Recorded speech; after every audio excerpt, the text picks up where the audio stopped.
Bueno, volvemos una semana más aquí en Puerto Cherry, aquí hoy Cádiz verano, que de verano ya dentro de nada está la cosa ya cortita de sifón. Entra aquí hay unos cuchillos largos que estamos aquí un poquito ya, pero bueno, se apetece, un poquito de fresquito. Está bien, ¿no, Mer? Pues sí, lo hemos pedido todo el fin de qué calor, pues nada. Aquí tenemos fresquito, ya nos estamos abrigando un poco. Nos falta la chaquetita hoy, ¿verdad? Sí, pero bueno, ese viento de levante ya se ha marchado, que lo daba esa ola de calor, pues también se apetece, ¿no? Me pongo un poco serio antes de comenzar con tu permiso, porque a veces yo siempre digo que hay una llave que nadie la tiene en su poder, que es el amor. Cada corazón tiene una llave, pero nadie tiene esa llave. De repente tú puedes estar enamorado de alguien y al día siguiente no. Vale, bien. Pero hay que dejar vivir. Y digo hay que dejar vivir por los hechos que han ocurrido en estos días, tanto en Motril como en Chipiona, y que vivimos minutos de silencio a esa violencia de género que sufrimos todavía y que, señores, que a ver si un día damos esa gran noticia, que no haya noticias sobre violencia de género. De aquí un beso muy grande a la familia de Motril y de Chipiona. Bueno, que tenemos un programa bastante entretenido. Entretenido, si no ya los vamos de aquí. Pues sí, vamos a empezar con don Jaime Rocha, ex agente del CNI, bueno, del CSID antiguamente, capitán de navío, que nos va a presentar su trilogía, esos 3 libros fantásticos, súper interesantes. Vamos a ir también a hablar un poquito de gastronomía, que eso a ti te encanta. Lo de Jaime dirá, he venido aquí a hablar de mi libro también, ¿no? De sus libros, en este caso de sus libros. Eso se hizo viral, se hizo viral. Son 3 libros y bueno, pues hoy vamos a presentar ese centro de interpretación del puerto de cargadores a India, que bueno, yo me emocioné cuando estuvimos visitando el otro día. Invito desde aquí a todos que vayáis, que lo visitéis, porque es impresionante. La verdad que la agenda es apretadita porque no podemos faltar una cita. Este fin de semana también intenso, que ojo, fenomenal, sublime, el concierto de Manuel Caras con Cádiz Capital. Brutal. Igualmente como la Antoñito Molina, en San Fernando, en la isla de León, que también fue el sábado, que ojo, lo adelanto, lo vamos a tener por aquí. Vamos a Antoñito Molina, esta semana, la siguiente, supuestamente, si Dios quiere, pues estará por aquí en Antoñito. Y querido Javier, no nos podemos olvidar de esas magníficas carreras en Sanlúcar, hombre, que se han vivido súper intensas, cambios de tiempos, pero la verdad es que ha sido, como siempre, como cada año, un éxito y un espectáculo. Ahí está, espectáculo, éxito y tiempo es lo que tenemos nosotros, que vamos a comenzar aquí en Hoy Cádiz Verano desde Puerto Cherry. Bueno, pues ahora me encuentro con un amigo, un compañero, que es Borja. ¿Cómo estás? Muy bien, agradecido de que nos hayas invitado otra vez. Hombre, porque tú estás en tu casa. Hombre, se nota. Borja viene representando, en este caso, en la cara visible de un gran equipo, de un lugar que se llama Tapería Columela, y en la calle Columela, en el mismo centro histórico de la ciudad de Cádiz, un sitio donde me he hecho yo ya, no sé, ya un inquilino casi fijo, ¿no? En este caso, ¿no? Porque una gastronomía que me encanta. El otro día estuvimos con los compañeros Robert y Nadia, allí comiendo, los compañeros de Málaga estuvieron aquí y fuimos a comer allí y tal. Y un sitio que sé yo, encantado, porque yo creo que todo el mundo que llevo yo por allí se enamora no solamente de la gastronomía, es que el encaje en total de ese conjunto de cositas, de atrezo, de decoración, que da gusto. Hombre, es lo que se intenta. Ahí desde el primer momento la gerencia actual, Cristian Delgado, tuvo muy claro lo que era la intención del proyecto, lo que buscaba, y bueno, desde simplemente el nombre, respetar lo que es la cultura propia de lo que es Cádiz, ponerle el nombre de la propia calle.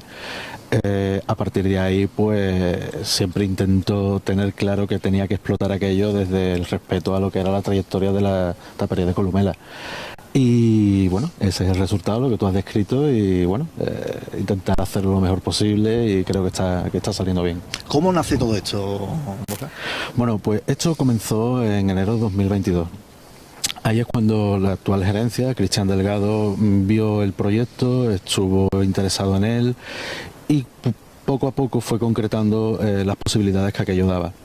Él lo que vio es la posibilidad de que aquello que tenía una trayectoria podía mejorar sirviéndote de lo que era uno de sus puntales, que es el mercado de abastos. Sabe que los tenemos ahí al lado, sí, 150 metros escasos y él se dio cuenta que manteniendo ese sitio con productos frescos del mercado de abastos, buscando siempre dar ese toquecito de respeto a la tradición culinaria tradicional de Cádiz, pero dando un toquecito ahí de intentar innovar y de intentar sorprender al cliente con productos frescos del mercado y con una atención muy gaditana, podemos decir, porque la gente es que lo reseña muchísimo, se podía dar ahí un toque especial y poder seguir esa trayectoria. Y así es como empieza, así es como se desarrolla, y hoy podemos decir que afortunadamente parece que...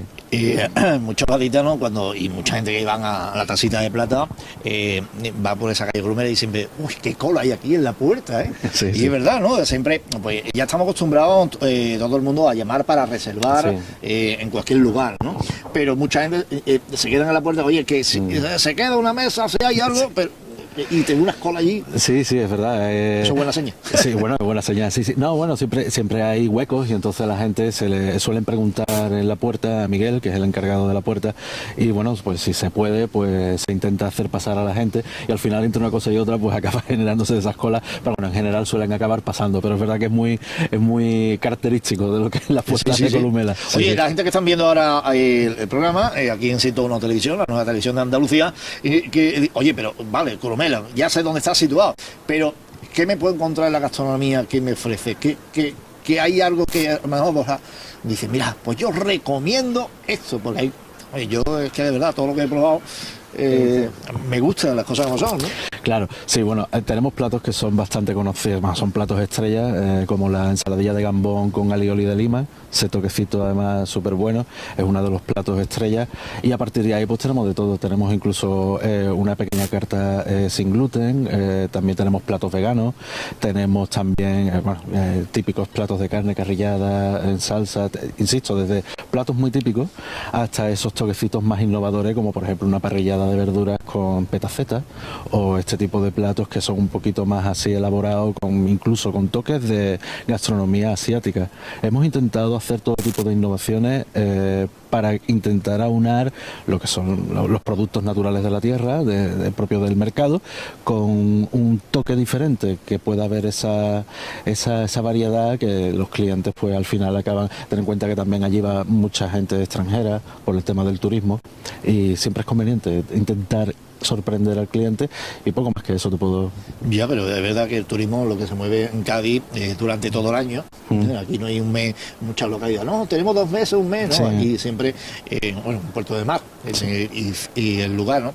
Y los temas de los barcos, ¿no? Todo lo que es los cruceros, ¿no? Entonces, a las 6:30 está ahí ya ustedes preparando ya tú sabes que esta gente, a las 6:30, 7, tú estás aquí el de Cádiz, estamos con el café y tal, sí. Y ya esta gente se está metiendo entre pecho y espalda ya un plato. Sí, bueno, tienen sus horarios, aparte llevan con sus guías y con sus cosas. Sí. Ten en cuenta que también en nuestro caso, bueno, pues ya te puedes imaginar, nosotros elaboramos diariamente todos nuestros platos de forma artesanal.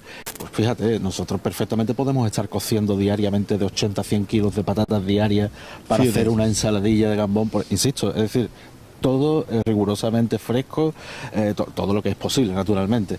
Pues podemos estar haciendo, yo que sé, 4 o 5 kilos perfectamente de gambas todos los días, y todo esto hay que traerlo, o 10 kilos de carrillada que estamos cocinando diariamente, 10 o 15 kilos. Es decir, todo esto tienes que hacerlo con una planificación, porque es que te llegan estos señores con sus horarios y con sus cosas y con su planificación de recorridos y tal, y tú tienes que estar ahí, tienes que prestar el servicio. Eso es una alegría. Oye, una de las novedades, que no sé si ya hay fecha, del lugar nuevo, sí. Está detrás, sí. Completamente. Va a abrir las puertas otra tapería, que esto es buena señal, ¿no? Sí. Esto vuelve a ser lo mismo que lo que es la visión de proyecto que siempre tuvo Cristian Delgado. De hecho va a ser en la calle Barrié y se sigue llamando la tapería de Barrié. Esa intención de siempre respetar la cultura de la zona, de lo que es el barrio, y en este caso, aunque se llama tapería porque habrá tapas también, va mucho más orientado al tema de los desayunos. Y en este caso es trasladar la misma visión que hemos tenido, que Cristian ha tenido con el tema de la tapería de Columela, trasladarlo al tema de los desayunos. Es decir, vamos a intentar tener acuerdos con proveedores que nos puedan proveer de pan fresco diario, elaborado por los obreros, los artesanos de aquí de Cádiz, en todas las variedades posibles, con productos frescos también del mercado, e intentar ofrecer desayunos pues con toda la variedad. Pues vamos a utilizar frutas, típico de tostadas que se lleva ahora tanto con salmón que pide la gente, con aguacate, es decir, ofrecer lo que son productos de calidad siempre frescos, pero trasladados en este caso al desayuno. Y esa es la intención. Y creemos que en torno a noviembre, diciembre, antes de final de año, debe de estar funcionando. En noviembre, ahí estará un mes muy bonito, ¿eh? Mucha gente dice, es mes de los difuntos. No, para mí no, es un mes precioso y que tampoco... oye, es verdad que está en un sitio muy bien situado. Sí. La nueva tapería va a estar también, fíjate, en el mismo centro de la ciudad. Sí. Y creo yo que eso también, da igual dónde está situado, aunque sí, creo que sí, pero la gente, yo creo que la tapería se ha hecho un nombre y que se puede decir ya parte de referencia en la gastronomía de Cádiz. Hombre, es lo que siempre se intentó. Sabíamos que el listón estaba alto, no éramos los primeros que cogíamos la tapería de Columela, y siempre Cristian siempre lo tuvo claro. Debía de estar a la altura de lo que siempre había sido el legado de anteriores gerencias y respetar un poco lo que era esa trayectoria. Creemos que sí, afortunadamente, viendo cómo funciona, la acogida que tiene, el nombre que tiene, ya hecho como tantos otros buenos restaurantes que hay en Cádiz, ¿eh? No es nada tampoco que vayamos a descubrir nosotros ahora, pero sí, creo que humildemente, creo que la gerencia de Cristian Delgado, el equipo de trabajo con el que se ha rodeado, tanto en cocina como en el servicio, sí, es determinante. El trato con los clientes cercanos siempre, la cocina, que estén ahí, insisto, ya te digo, es un trabajo importante. Pues creo que sí, creo que con toda humildad, creo que podríamos decir que está a la altura de lo que inicialmente se vio. Me gusta porque Cristian mira todos los detalles, ¿sí? y hasta los tenis, los zapatos que tienen los empleados, todo. Tiene hasta el escudo de la tapería, todos los detalles. Una vestimenta no es lo típico que el polo y a huir, no. Que hasta el detalle del calzado. Sí. Cristian tiene una visión muy clara, y tanto, se está viendo ahora también con la nueva tapería. Él tiene claro lo que son los pilares, las cosas fundamentales, las cosas importantes, y eso pues al final, quieras que no, acabas viéndolo reflejado pues en esos pequeños detalles y en no perder, digamos, el norte de las 4 cosas más importantes. 15 familias que ahí, pues, fíjate, que trabajan ahí, y saltó la noticia hace poco, lo publicamos nosotros en 101, que se está pasando un apurillo, ya que hay un vecino, una vecina, en este caso, que se ha vuelto un poquito protestón, y que por parte, si no tú me corriges, por parte de la dirección de la tapería, pues ha puesto todo a favor para que no moleste, no hay nada, y todo vaya a buen cauce, ¿vale? Así podemos vivir todo juntos. Claro. Pero me resulta, y lo digo a nivel personal, que no vive en la misma finca, que una finca atrás, que le molesta hasta el ruido de un secado de mano. Yo a veces me sorprende porque, y doy fe de ello, yo lo digo públicamente, a las 11:15, aquello está ya, que no son las 1 de la madrugada ni son las 12, y se ve una cultura con todos los que trabajan, que por cierto, un saludo aquí al personal, que son de Chapó, pero se está pasando a purillo, ¿eh? Sí, bueno, estas son cosas que siempre pueden pasar. Cualquiera que conviva en una comunidad de vecinos, siempre te puede tocar un vecino un poco más problemático y tal, ¿no? En general, la convivencia, tanto con los negocios del entorno como con los vecinos, es buena, porque en definitiva no deja de ser eso, una convivencia. Somos conscientes de que tenemos que estar todos ahí. En nuestro caso, como en otros negocios, pues son 15 familias las que viven de este negocio, y todos tenemos empatía y comprensión con que debemos de organizarnos para poder convivir, ¿no? Y bueno, en este caso, pues, bueno, siempre te puede tocar a un vecino un poco más intransigente, en este caso una vecina un tanto más intransigente, un poco más indiferente hacia eso, y bueno, hay que entenderlo porque es complicado. En los negocios cualquier cambio, sabes que siempre es complicado, porque simplemente cambiar una puerta, siempre que tienes que tener un informe de estudio acústico, tienes que tener un informe, un de hecho de obra, un permiso de obra, tienes que hacer después un estudio posterior, cualquier cosa de este tipo, siempre, aparte de que acaba representando una importante inversión, también requiere tiempo, en fin, son cosas que en el marco de una convivencia cualquier vecino lo puede entender. Y sobre en este caso se respeta todo. Sí, no, por supuesto, faltaría más. Y en este caso, pues... y toda la disposición siempre, tanto con esta vecina como con cualquier otra, o cualquier otro, ¿no? Incluso con los vecinos de los negocios locales. Pero bueno, a veces hay personas que cuesta un poco más y esto te puede ocurrir en cualquier lado y bueno, ojalá tenga paciencia y entienda que hacemos todo lo posible, estamos a su disposición. Posible y que son 15 familias que comen de ahí. Claro, por supuesto. Ahí, vamos a ver, que a veces hay que ser un poquito... claro, hay que tener eso. Porque es la convivencia. A veces digan, pero nunca los miramos nosotros, que a veces no podemos. Esperemos que eso vaya a buen puerto, como lo está haciendo también las cosas Cristian, tanto la tapería de Columela, igualmente como la nueva tapería que va a dar sus puertas abiertas a ese mes de noviembre aproximadamente. Sí, queremos que esté de noviembre, a final de año como mucho, en todo caso. Bueno, que ha sido un placer tenerte por este rinconcito aquí en Puerto Cherry, fíjate, aquí también, un día de esto vamos a traer a Cristian por aquí, no le vamos a dar idea que sea capaz de abrir otra tapería por aquí. Tú sabes cómo él siempre está muy liado. que te deseo lo mejor, y a esa gran familia de la tapería Columela, y a Miguel que está a la puerta, a todos los que están allí, verdad, que hace un trabajo fenomenal y te hace fácil la estancia, que eso es muy importante y claro, que estamos súper a gusto. Bueno, nosotros vamos a seguir aquí, en este lugar maravilloso, sublime como es Puerto Cherry, en este programa de Hoy Cádiz Verano. Y continuamos con el magazine Hoy Cádiz Especial Verano desde aquí, desde las instalaciones del Hotel de Puerto Cherry, en esta magnífica terraza con 101 TV Cádiz. Y de gastronomía vamos a pasar al espionaje, ese mundo que tanto gusta a los oyentes, ¿no? Que tanto nos intriga y qué grande eres, Jaime. Tenemos a Jaime Rocha, escritor. Me quieres mucho, Mercedes. Sí. No, yo te quiero mucho y te queremos mucho todos, ¿no? Eres un grande, Jaime. Es un honor tenerte aquí con nosotros en 101 TV Cádiz. Y bueno, vamos a empezar.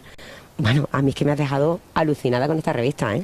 Yo quiero que la veáis todos, porque sale Jaime, sale del espía, el espía de Cádiz, del sur, ¿vale? El espía que surgió del sur. Sí, ese va a ser además el título de las memorias, que también están a punto de publicarse.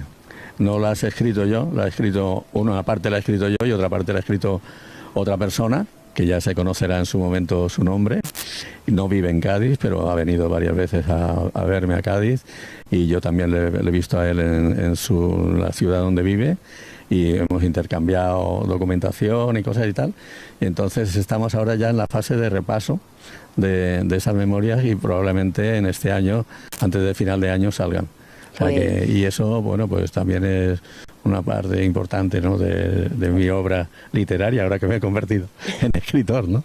Sí, porque ahora eres escritor, pero eres capitán de navío retirado, y has sido agente del CSIC, como bien hemos dicho. Sí, CNI, porque yo salí en el 2007 y en el 2002 fue cuando se hizo la transformación. O sea que estuve unos años todavía en el CNI, sí. Bueno, la trilogía, vamos a empezar por la trilogía y después hablamos de este nuevo libro. Tu trilogía es sobre tus vivencias, ¿no? Sí, es mi experiencia. Fíjate tú que el proceso, por supuesto, absolutamente no buscado, porque yo escribí el primer libro de Operación El Dorado Canyon, queriendo contarle a mi familia y a mis amigos las cosas que yo hacía cuando salía de mi casa y ni mi mujer ni nadie sabía ni dónde iba, ni a lo que iba, ni siquiera cuánto iba a tardar, ni nada de eso, ¿no? Entonces se me ocurrió la idea de hacerlo novelado porque se hace más ameno y porque además me permite contar lo que quiero contar y no contar lo que no quiero contar, ¿no? Y bueno, pues el caso es que cuando ya la tenía terminada, pues estando un día hablando con un compañero tuyo muy querido, Ángel Expósito, en Madrid, tenía el borrador encima de la mesa, estábamos tomando una cerveza y tenía el borrador encima de la mesa y me preguntó, ¿eso qué es tal? Digo, pues mira, esto es una novela que he escrito sobre mi experiencia cuando la CIA le pidió al CSIC que mandara a un agente a localizar a Gaddafi a Libia en la época del bombardeo de Libia por el presidente Ronald Reagan, en la operación El Dorado Canyon. Y el agente fui yo. ¿Te tocó a ti? Sí, y me tocó a mí. Y bueno, es que no había otro para ir. El que tenía que ir era yo. Entonces, pues lo he querido contar así, en plan novela y tal. Entonces, me pidió que se la dejara para leer, la leyó. Y cuando la terminó de leer, Jaime, esto es muy bueno, esto tienes que publicarlo. Y ahí entra un proceso hasta que se publica. Y ya la sorpresa enorme es cuando en el año 21 me dan el premio en Estados Unidos a la mejor novela histórica en español, el año 21, premios que antes que yo se ha llevado Vargas Llosa, Isabel Allende y García Márquez, o sea que no es un premio cualquiera, ¿no? Es muy bueno y bueno, pues eso la verdad es que absolutamente inesperado, ¿no? Porque yo era un principiante, ahora ya tengo más experiencia, pero entonces era un principiante. Y ya luego, claro, en vista del éxito, la editorial me pidió una segunda. ¿No tiene nada más que contar? Digo, hombre, claro que tengo que contar, pero muchas cosas que contar. Entonces la segunda, El Muro, que es los 5 años de estancia en la Checoslovaquia comunista primero y luego, tras la caída del muro de Berlín, el cambio político y social que se produce en toda la Europa del Este, que lo cuento en esa segunda novela, El Muro. Y ya habrá que cerrar esta trilogía, ¿no? Pero bueno, habrá que cerrarla. Y entonces ya la tercera se llama Alta Traición. Es una cosa que yo viví personalmente, que hubo un intento de descabezar el CSIC cuando estaba el general Emilio Alonso Manglano. Y bueno, pues yo lo pude parar en un primer intento en los años 86-87. Y luego ya en el 94 ya le acusaron de unas escuchas, una cosa absolutamente falsa, un montaje hecho para echarlo. Le costó el puesto a él, al ministro de Defensa García Vargas y al vicepresidente Serra, ¿no? Pues eso es lo que cuento en la tercera, que se llama Alta Traición. A mí en la tercera hay una parte que me encanta, que es esa persecución por Cádiz de una gente del KGB. Me parece alucinante, ¿no? Sí, es que además es que esto parece de ficción, ¿no? Claro, ten en cuenta que eso se desarrolla en plena transición, ¿no? Estoy hablando del año 79-80, recién alumbrada la democracia en España. España era una potencia industrial, sobre todo en el tema naval, con grandes astilleros. Aquí hacíamos barcos hasta 300.000 toneladas, ¿no? Y luego la industria naval militar también muy importante. Y España se iba a incorporar a Europa, se iba a incorporar a la OTAN, se iba a incorporar a una serie de organismos internacionales, occidentales, ¿no? Que es nuestro entorno geográfico, político y social, ¿no? Y claro, pues eso a los amigos del KGB no le gustaba mucho, ¿no? Entonces, ¿qué hacían? Pues, por ejemplo, la industria naval, que era tan importante aquí en la Bahía de Cádiz, pues ellos a base de subvencionar a agitadores sociales, pues conseguían organizar en el puente Carranza, pues tiraban las farolas, quemaban contenedores, de vez en cuando organizaban unos tinglados tremendos ahí, ¿no? ¿Y qué es lo que pasaba? Como pasan casi todas estas manifestaciones, que con una causa justa que podría haber a base de que los obreros quisieran mejorar salarios o lo que fuera, o condiciones de trabajo y tal, pero tenían estos infiltrados a los que el del KGB venía y les pagaba para que organizaran luego, al final de la manifestación, organizaban todos estos follones. Entonces a nosotros nos mandaban una foto del individuo que venía, que era normalmente un diplomático, entre comillas, de la embajada de la URSS en Madrid. Íbamos al aeropuerto de Jerez, allí le recibíamos, allí le veíamos llegar, ¿no? Alquilaba un coche, se iba a una agencia de viajes que había en la Plaza de la Hispanidad, que se llamaba Aeroflot, igual que las líneas rusas. Nosotros nos aparcábamos enfrente, en la verja del muelle, allí sacábamos fotos de todo el que entraba y salía para identificar luego con quién se había entrevistado. Luego él se iba a Astillero, y allí era donde le pagaba a estos que yo te digo, los agitadores estos, ¿no? Y en una ocasión, pues, tardaba muchísimo, y yo tenía un equipo aquí del CSIC, que era un capitán de la Guardia Civil, un cabo de la Guardia Civil y un inspector de policía. Entonces, en este caso, el inspector de policía y yo, que estábamos en el coche, tardaba mucho, el inspector de policía se va para adentro y sigue tardando mucho, y digo, pues yo voy también para adentro. Cierro el coche, y cuando estoy cerrando el coche me veo al ruso saliendo de astillero con el coche y el compañero mío corriendo al lado, ¿no? Total, que viene, se monta, sale, boom, y sale para la Cuesta de las Calesas, al Campo del Sur, y a la altura de la catedral da la vuelta, se salta a la mediana, nosotros también, y pues llega a la avenida, y a la altura de la residencia vuelve a hacer lo mismo, nosotros también, y al llegar a la calle Trille, que era contramano, se mete, yo que iba conduciendo, me subo en la acera, doy para atrás y ya no lo veo, y digo, vámonos al aeropuerto que está allí y tal. Y nos fuimos al aeropuerto y entramos, el compañero se quedó en el coche, yo entré, y en el bar, estaba allí el hombre sentado tomando, pues no sé qué consumición, una cosa estaba tomando. Yo llegué, me senté al lado, sabía que no iba a hacer nada extraño, ¿no? Pero bueno, por si acaso sacaba algún papel, que yo sabía que no iba a sacar ningún papel ni nada que le delatara, pero bueno, yo pedí mi consumición, y cuando anuncian el vuelo, pido a la chica que me cobre, me dice, Jaime, te voy a interrumpir porque nos tenemos que ir a publicidad, pero bien. A la vuelta seguimos con la historia de la captura sí, del espía de la KGB en Cádiz.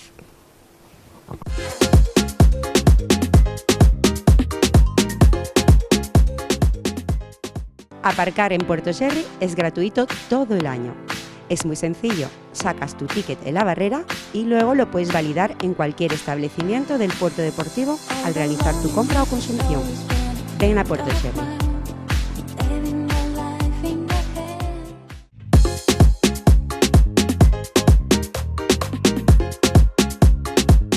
Y venimos de publi aquí en las instalaciones de Puerto Sherry, en el magazine Hoy Cádiz Verano con 101 Televisión, con nuestro querido Jaime Rocha. Estábamos, Jaime, en esa cafetería, sí, que no sé qué estaba tomando este espía ruso. Sí, entonces yo llegué, pedí también mi consumición, y cuando anunciaron el vuelo, que ya él se marchaba, pues le pedí a la chica que me cobrara, y me dice, no, ya le he invitado a este señor. ¡Qué bueno! Me invitó, le dije, es pasiva y tal, y tal. Oye, el objetivo nuestro no era él sabíamos quién era. Los compañeros de contraespionaje de Madrid lo tenían súper fichado. A nosotros lo que nos interesaba era con quién se entrevistaba aquí, ¿no? Esos eran ese era nuestro objetivo. Así y fíjate, que, por sí, culpa de un espía de KGB sigue habiendo esos quemados, se siguen quemando los contenedores, pues, y se siguen montando los pollones. Sí, pues habrá otra financiación de otro lado. Alguien siempre nos quiere mal, alguien nos quiere mal. Bueno, ¿se sacó algún paso doble o algo del carnaval sobre este tema? Sí, también, sí. Supongo que algo sacarían, ¿no? Sí, yo hablé una vez con unos sindicalistas de astilleros y tal, y entonces ellos me dijeron, es que claro, teníamos gente del Grapo. Había aquí el Partido Comunista Reconstituido, de donde salen los componentes del Grapo. Yo he estado en reuniones del Grapo, hasta que me descubrieron. Y con este policía precisamente, a lo mejor llegaba a mi casa a la 1 de la mañana y me decía, ponte unos vaqueros y una camisa que nos vamos y tal. Y nos íbamos a Puerto Real, en el muelle pesquero de Puerto Real había una nave que utilizaban para las reuniones y tal, y en esa nave nos metíamos nosotros, nos sentábamos muy discretamente en la última fila, hasta que una persona que me conocía me descubrió, se acercó y me preguntó, ¿qué hacéis aquí? Y digo, bueno, a ver si sabes quién soy y para dónde trabajo. Pues es fácil saber. Dice, pues habéis tenido suerte que he sido yo el que se ha dado cuenta. Marcharos discretamente y no quiero volver a veros por aquí.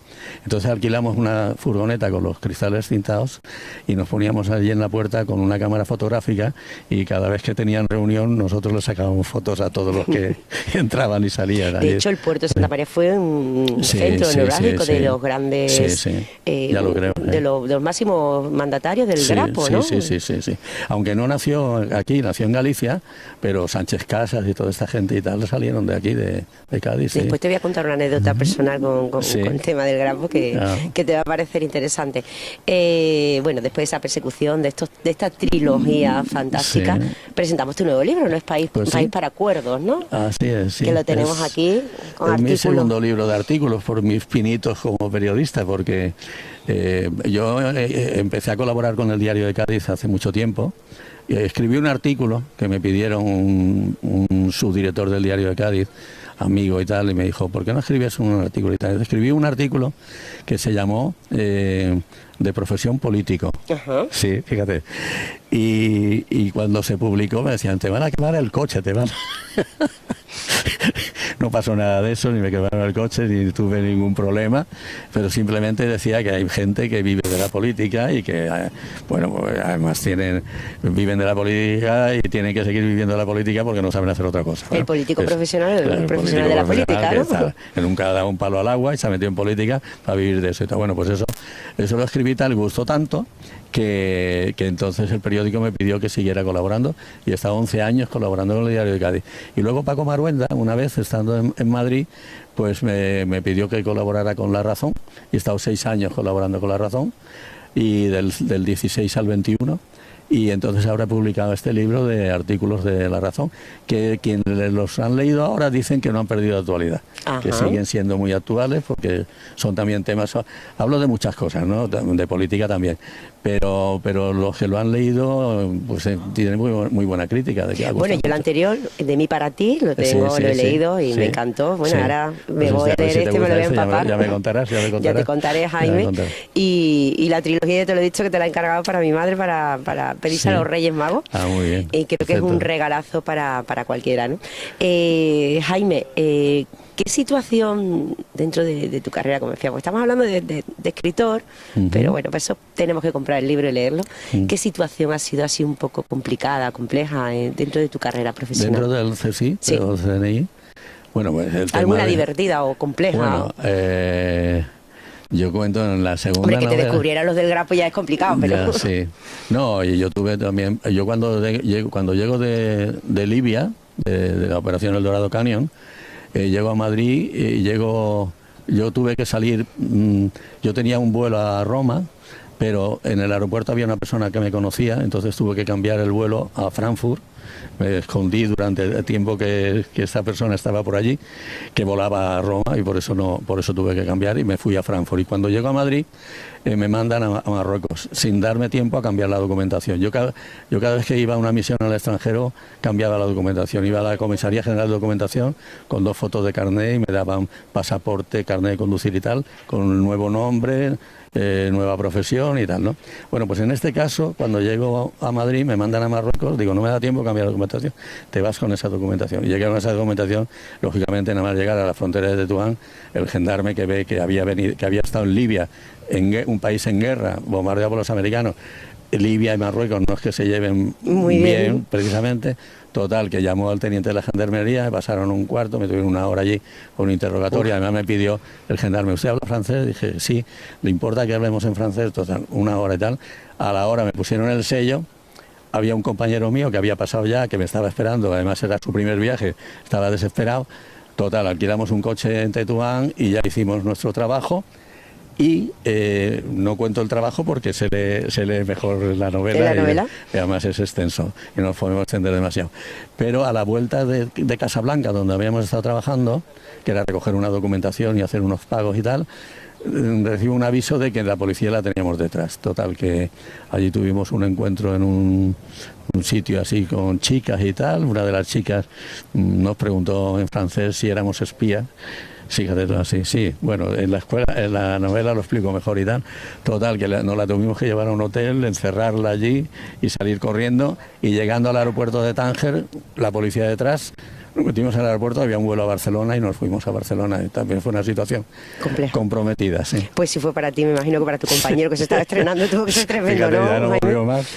Bueno, aquí hay un personaje también muy querido por todos, que siempre te acompaña, que es Carmen, tu mujer, ¿no? Pues sí, la verdad es que sí, ¿eh? La verdad es que sí, ella ha sido la verdadera sufridora de todo esto, ¿no? Porque mantenerla... Primero, una cosa, que yo cuando he tenido una oferta de entrar en un trabajo, una cosa así, se lo consulta a ella y nunca me ha puesto una pega. Me ha dicho, lo que tú veas que es mejor, eso. Aunque para ella supusiera un sacrificio grande, ¿no? Ella, pues cuando yo estaba en la Armada, yo navegaba muchísimo. Estaba navegando en el Pacífico con los americanos, Atlántico Norte, el Mediterráneo, temporadas largas, tal.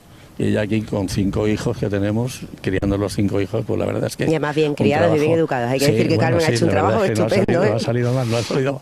Y entonces, bueno, pues ese trabajo hay que reconocérselo y luego vivir esa situación de de incertidumbre de cuando yo me marchaba, que no sabía dónde iba y todas esas cosas, la verdad es que tiene muchísimo mérito. Yo, si de algo me arrepiento en esta vida es de que me he volcado demasiado en el trabajo y menos en la familia, sobre todo en aquellos años, ¿no?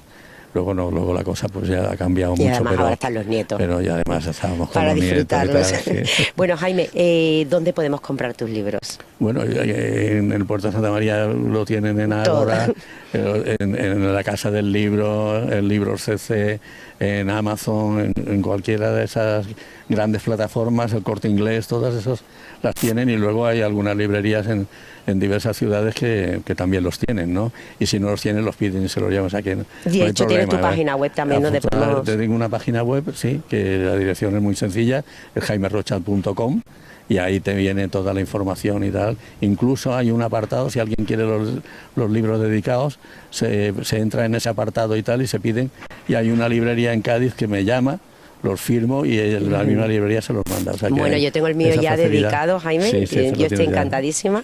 Siempre un placer tenerte aquí con nosotros, y nada, cuando presentes el nuevo libro te queremos aquí en 101 TV. Sí, hemos tenido la revista también de Publisher Weekly, que ha sido también otro hito importante, ¿no? Porque es una revista que se publica en español y en inglés y que tiene una difusión pues todo en Norteamérica y Sudamérica y, bueno, por supuesto en España. Te voy a hacer una pregunta de sí o no, porque no tenemos tiempo. Sí. ¿Seguimos tonteando con Netflix? ¿Será una realidad? ¿Cómo va eso?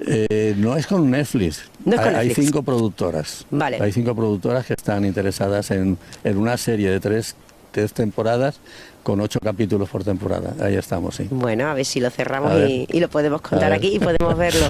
Pues Jaime, un placer, como siempre, tenerte aquí. Enhorabuena por estos libros tan fantásticos que recomendamos a todos. Y nada, pues seguimos con más magazine. Nos vamos a ir a un reportaje del Centro de Interpretación de Cargadores a India, y ya después despedimos después de este reportaje. Pues nos hemos trasladado aquí 101 TV Cádiz a la Plaza del Castillo para acudir al Centro de Interpretación El Puerto de Cargadores a Indias, y nos recibe María del Mar Villalobos, técnico de Patrimonio Histórico del Puerto de Santa María. Muy buenas tardes, María del Mar. Muy buenas tardes, encantada de recibiros y acompañaros a esta visita. Bueno, yo estaba deseando conocerlo desde que lo inaugurasteis, desde que lo teníais cerradito hasta que lo habéis inaugurado, y ya que lo habéis inaugurado... Un regalo cerrado y a llegar el Día de Reyes y lo tenemos que abrir. Está siendo un éxito, sinceramente. Está habiendo una afluencia de público desde el día 3 de agosto que lo abrimos, y la verdad que estamos maravillados de la cantidad de visitas, de la gente, la impresión que se están llevando por los comentarios, y bueno, y porque se inaugura un edificio que da imagen a lo que ha sido el puerto y lo que es el puerto. Pues vamos a descubrir ese puerto de Colón, ¿no?, que se le llama. Ese puerto de Colón y ese puerto de Santa María de la Edad Moderna, y en la que, bueno, nos va a coger un edificio también histórico, como es la casa de Juan de Araníbar, y estamos en la fachada, como Mercedes nos ha dicho.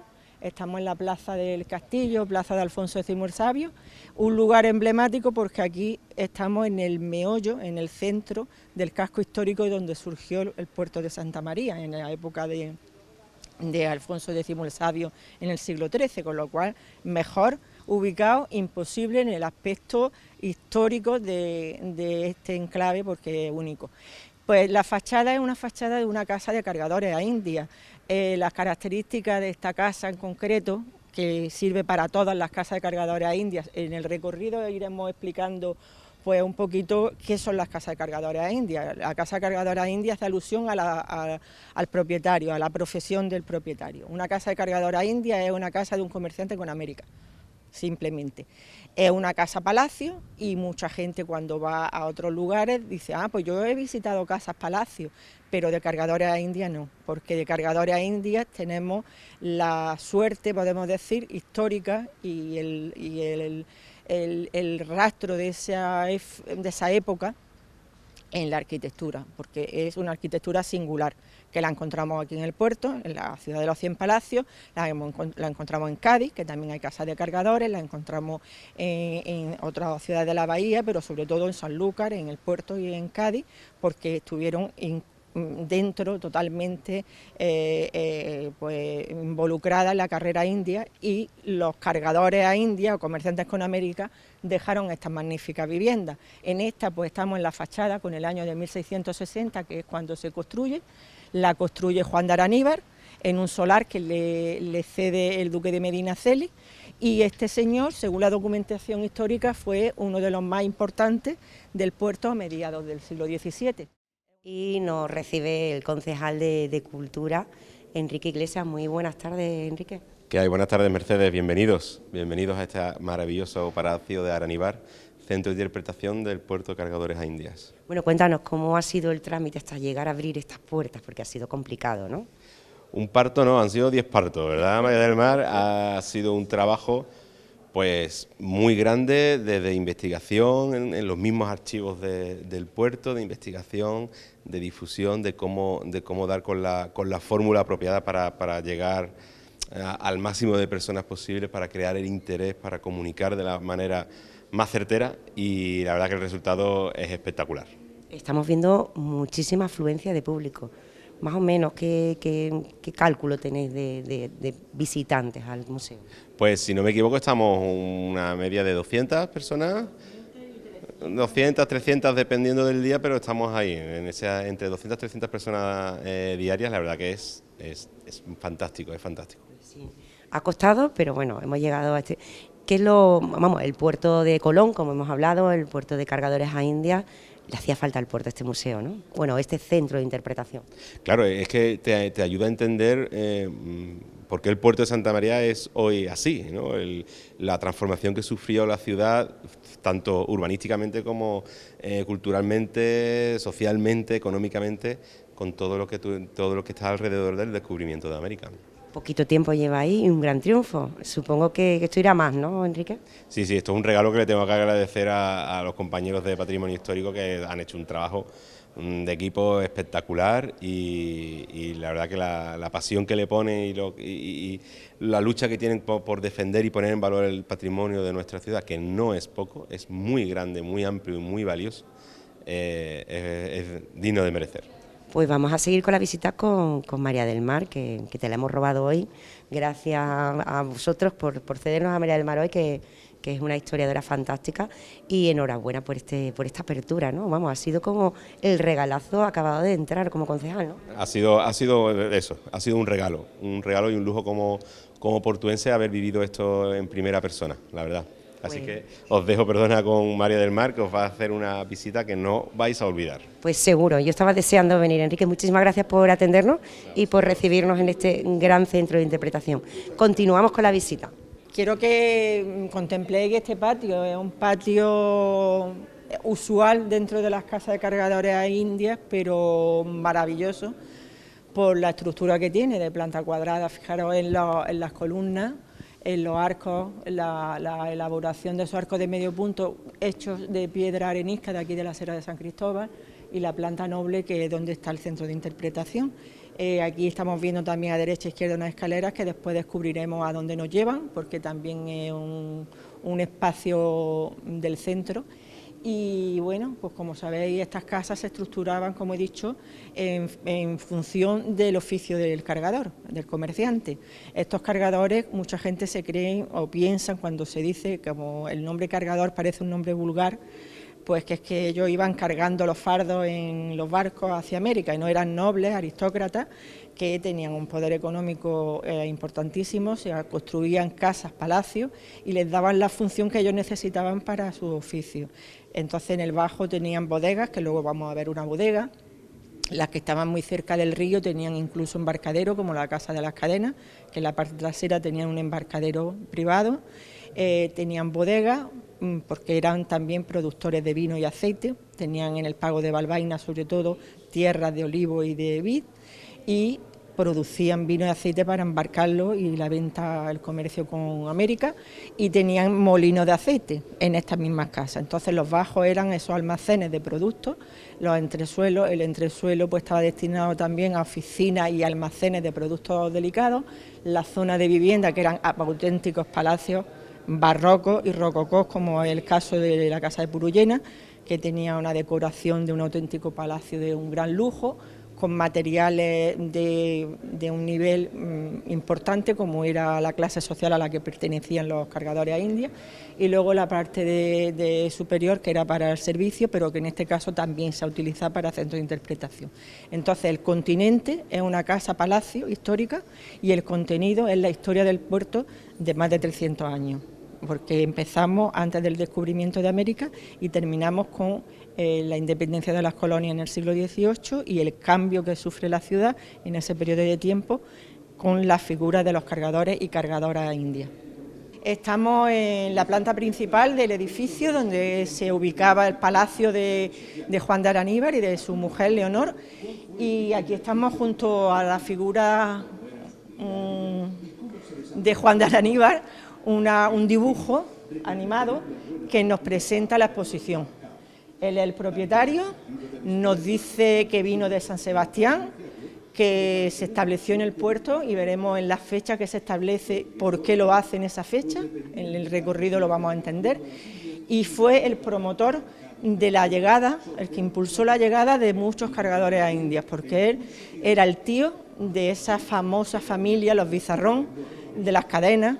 Juan Bizarrón, que es el propietario de la Casa de las Cadenas, Pablo Bizarrón, estaban entroncados con esa familia por línea directa, los trajo al puerto y el puerto pues pasó a ser una ciudad pues de un prestigio, como hemos dicho, social, económico, incluso político. Tuvieron un poder en el consistorio, en el ayuntamiento, porque muchos fueron regidores y tuvieron un peso muy importante en el puerto a nivel político, porque hicieron incluso posible que el puerto pasara de ser una ciudad de señorío con los duques de Medinaceli a pasar a la corona, a ser de realengo, en época de Felipe V, del primer rey Borbón. O sea, los cargadores tenían un peso político importante, ¿no? De hecho, se dice, no sé si, corrígeme si me equivoco, que el primer viaje de Colón no salió del puerto porque era un puerto de segunda, pero que de segundo sí salió ya de aquí. No, pero más que de segundo no, ahora os comento, vamos a pasar una sala y es muy interesante la historia. No, es que vaya a entender el motivo, es muy interesante. Sí, bueno, eso. Sí, quiero hacer hincapié que el visitante en este centro de interpretación puede hacer la visita en solitario, no tiene por qué venir con un guía, porque se ha intentado que tenga un contenido que todas las personas individualmente, en familia o en grupo, o con un grupo, pues puedan entender el contenido del centro. Está todos los textos en castellano, en inglés y en braille. Entonces, no precisa de un guía, siempre un guía pues te puede ayudar, pero está pensado para que sea directamente el visitante quien pueda conocer el edificio. Sí. Pues mira, estamos en la primera sala, se puede decir que es la sala del predescubrimiento. Aquí esta sala es muy interesante porque se relata en off, se lee una carta que están escuchando, en la que...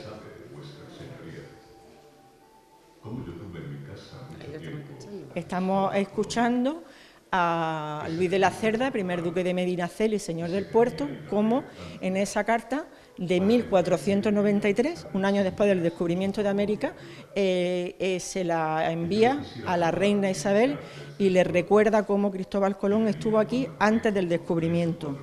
Él venía desde Portugal y se dirigía a Francia. Llegó al puerto no porque pasaba por aquí, sino porque el puerto ya en esta fecha era una ciudad portuaria, de navegantes, de marinos, de conocimiento del mar, y llegó aquí buscando apoyo para su proyecto, que era ir a las Indias Orientales. El duque de Medinaceli escuchó su proyecto y pensó que era un proyecto para la corona, y lo dirigió a la reina Isabel.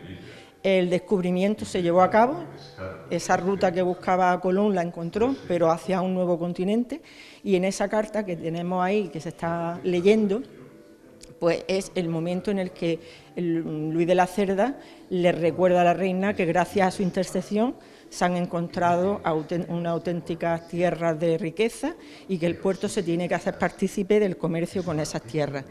El viaje de descubrimiento no parte del puerto de Santa María porque la reina Isabel decide apoyar a Colón. pero decide que el puerto, pese a que había sido la promotora y de donde parte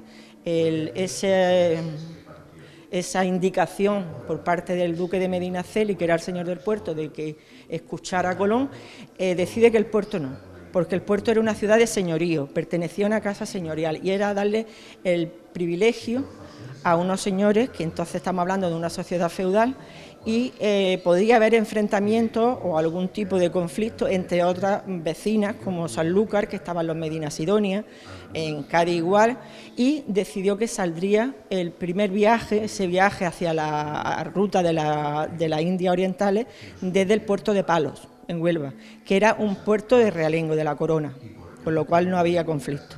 Los segundos viajes o viajes menores, algunos de ellos partieron de aquí. Aquí tenemos dos carabelas de momento que la han hecho un compañero de patrimonio histórico, falta la tercera carabela que la está terminando y vendrá aquí en su vitrina que ya está. Y bueno, pues el viaje de descubrimiento tiene también otro hito importante, que es 1500, con la carta de Juan de la Cosa, la carta náutica que se conserva en el Museo Naval de Madrid y donde por primera vez se recoge las costas de América. Ese mapa se hizo en el puerto y es un documento, una carta náutica de un valor incalculable, al igual que la carta que tenemos ahí, que se conserva en el archivo de Simancas, donde se habla de el descubrimiento de unas tierras con gran riqueza y del papel que había tenido el puerto de Santa María. Entonces esto pues es un poco el inicio de la exposición con ese personaje que se dice, en algunos escritos he leído yo, que bueno, que se puede considerar como el primer cargador a India, Luis de la Cerda. ¿Vale? Vamos a continuar. Continuamos. Me está encantando, María del Mar, es que vamos.